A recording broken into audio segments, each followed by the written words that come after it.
महीना झुलुमा हिरोजी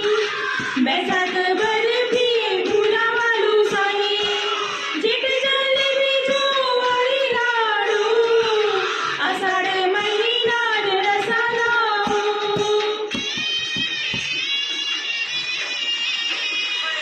जेठ महिना झुलुमा हिरोजी बैसाख बर्फी फुला वालू साई जेठ जलेबी जोवाळी लाडू आषाढ महिना रसाला सावन मासात करपारा ए गाई हो सावन मासात करपारा सावन मासात करपारा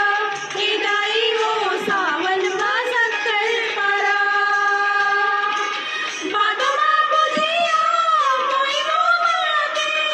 भागवा बुझिया मोई मोमाते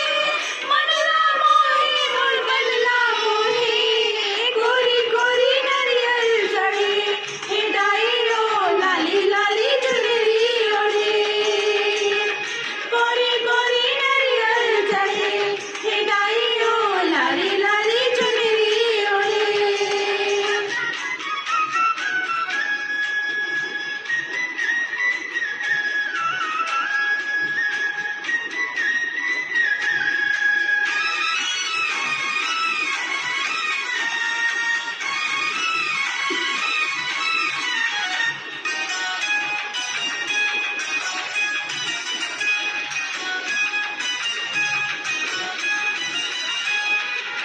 कुमार